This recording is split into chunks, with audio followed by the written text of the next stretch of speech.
विजयलक्ष्मी दिल्ली से हमारे साथ जुड़ी हुई हैं। इस पावर प्ले के गेम में विजयलक्ष्मी किसका पलड़ा भारी है? देखिए, अब क्योंकि आज जो आला कमान है वो तमाम ऑप्शंस पर चर्चा करेगा। अब इस तरह की ज़रूर एक थॉट प्रोसेस है कि क्या चेंज कर दिया जाए, क्योंकि केरल तक डीके शिव कुमार को रुकने का बोला गया था कांग्रेस की लीडरशिप के द्वारा कि केरला के चुनावों के बाद हम आपको कोई फैसला देंगे। आज इन तमाम चीज़ों पर जो है वो चर्चा होगी। डीके शिव कुमार काफ़ी लंबे समय से दबाव जो है वो कांग्रेस आला कमान पर बना रहे हैं कि उनके साथ जो वादा किया गया था उसको पूरा किया जाए। अब 3 साल सरकार को होने वाले हैं और डीके शिव कुमार के मुताबिक 2.5 साल का जो है उनको प्रॉमिस किया गया था कि 2.5 साल के बाद उन्हें मुख्यमंत्री जो है वो बनाया जाएगा। अब जो लड़ाई है वो 2028 में किसके नेतृत्व में कांग्रेस पार्टी अगला चुनाव लड़े, इसी की लड़ाई है। क्योंकि अभी जो प्रेजेंट गवर्नमेंट है वो तो चल रही है सिद्धारमैया साहब के नेतृत्व में। तो अब कांग्रेस पार्टी को फैसला ये लेना है कि अगला चुनाव सिद्धारमैया के साथ जाने से फायदा होगा। मुझे याद आ रहा है विजयलक्ष्मी, और आपको भी याद होगा कि इन्होंने सिद्धारमैया ने कहा था कि ये मेरा आखिरी टेन्योर है, और अब देखते हैं कि किसके ताकत में कितना दम दिखाई देता है और आला कमान का हाथ किसके साथ रहता है। बहुत शुक्रिया विजयलक्ष्मी आपका भी, और राघवन आपका भी। आप दोनों नजर बनाए रखिएगा। स्टूडियो में इस चर्चा पर हम कर लेते हैं कि हम जानते हैं केरल में, तेलंगाना में और तमिलनाडु में कांग्रेस पार्टी सरकार में है। तमिलनाडु में तो एक सहयोगी के तौर पर है, लेकिन है, और 2 उनके कैबिनेट भी हैं, मिनिस्टर भी हैं।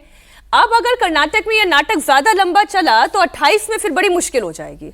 एग्जैक्टली और इसी वजह से कांग्रेस पार्टी के आला कमान को फैसला करना है। देखिए, कई चीज़ें उलझी हुई हैं कर्नाटक में। एक तो 6 साल से, लगभग 6 साल से प्रदेश अध्यक्ष हैं डीके शिव कुमार, और वो डिप्टी सीएम भी है। ये दोहरी जिम्मेदारी वो लगभग 3 साल से तो दोहरी जिम्मेदारी निभा रहे हैं। उसके पहले अध्यक्ष थे। तो संगठन में भी चेंज करना है, अध्यक्ष ले आना है, नई कमिटीज बनानी है, मुख्यमंत्री और उप मुख्यमंत्री में बदलाव होना है।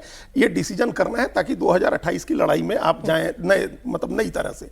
अब उसमें ये दुविधा कांग्रेस आला कमान की ये है कि जिस एक वोट आधार को रिप्रेजेंट करते हैं सिद्धारमैया, जो जिसमें पिछड़ी जातियां हैं, कुरुबा, वो खुद ही पिछड़ी जाति से आते हैं। अहिंदा का जो समीकरण है उनका, जिसमें दलित हैं, मुस्लिम हैं, पिछड़े हैं, वो एक बड़ा वोट आधार है। वो बने रहने से वो वोट आधार जुड़ता है। डीके शिव कुमार वोकालिगा है, इनको वोकालिगा वोट लेकर के आए थे पिछली बार, क्योंकि ऐसा लगा था उस समुदाय के लोगों को कि ये सीएम बन सकते हैं। तो उन्होंने साथ छोड़ दिया था देवगौड़ा के परिवार का, जेडीएस का, और कांग्रेस को साथ दिया था। इस बार अगर डीके शिव कुमार नहीं बनते हैं और देवगौड़ा का परिवार बीजेपी के साथ अलायंस में है, तो वो वोट एकदम से शिफ्ट होगा पूरी तरह से उसकी तरफ। आप 28 में कुछ भी वादा करिए, कुछ भी वादा करिए, वादों पर भरोसा लोग नहीं करेंगे, लोग उधर शिफ्ट करेंगे, ये संभावना है उधर। हालांकि उधर भी एक संभावना यही है कि लिंगायत सीएम बनेगा, लेकिन बसवराज बोम्मई को ही बना ही दिया था बीजेपी ने। तो वो ये खतरा है। और दूसरा, इन लोगों को ये अपनी फीडबैक है कांग्रेस को कि अगर हम हटा करके इनको बना देते हैं शिव कुमार को, तो ये वोकाली का वोट तो ले ही आएंगे। वो जो अहिंदा का वोट है वो कहीं जाएगा नहीं, वो बीजेपी के साथ नहीं जाता है।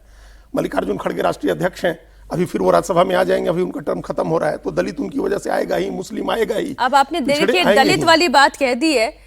अब राहुल गांधी का दलित प्रेम कितना बड़ा है ये समझाने के लिए आपको जो कांग्रेस के राष्ट्रीय अध्यक्ष मल्लिकार्जुन खड़गे की बात और उनका बयान और उसमें उनकी लाचारगी सब एक साथ समझ में आएगी। आप सुने पहले मल्लिकार्जुन खड़गे को, कर्नाटक पर उन्होंने क्या कहा। आपकी स्टेट से भी कल आप चीफ मिनिस्टर आ रहे हैं, डिप्टी चीफ मिनिस्टर के भी आने की बात है, सब चीज ठीक है क्या? रिशफल की भी बातें हैं, क्योंकि आप नहीं, वो देखिए इसमें नहीं बोल सकता, वो ठीक अलग है। राहुल जी खुद बात करेंगे वो चीजों पे। मैं नहीं बोल सकता, ये राहुल गांधी देखेंगे, ये फैसला हाई कमांड का है। ये मल्लिकार्जुन खड़गे का बयान है। सज्जन जी, नहीं देखिए, जनता के बीच में और क्या है, यूपीए से लेके यूपीए 1, यूपीए 2, सब लोग कहते थे कि प्रधानमंत्री मनमोहन सिंह है, लेकिन नेशनल एडवाइजरी काउंसिल जिसको सोनिया गांधी हेड करती थी, लोग कहते थे कि पॉलिसी वहाँ से डिसाइड होती है, वो इंप्लीमेंट करते हैं। तो कहने का मतलब है कि ये जो एक परसेप्शन है कि आप एक डमी प्राइम मिनिस्टर, आप एक डमी प्रेसिडेंट दे रहे हैं, वो इस तरह के स्टेटमेंट से और ऑब्वियस हो जाता है जो धारणा होता है। और इससे क्या होता है कि बाकी पार्टियां, बीजेपी वगैरह तो आप पे हमला करती ही है, जनता के बीच में भी यही परसेप्शन आता है। अब कहीं भी जाए लोग कहेंगे कि भाई ये तो दिखावे के, वो अचानक से असहज हो गए थे। और कर्नाटका से है, ये कर्नाटका से है, राष्ट्रीय अध्यक्ष है, कम से कम औपचारिक तौर पे तो ये बातें नहीं कही है। चलिए, असल पावर समीकरण जो भी वो पर्दे के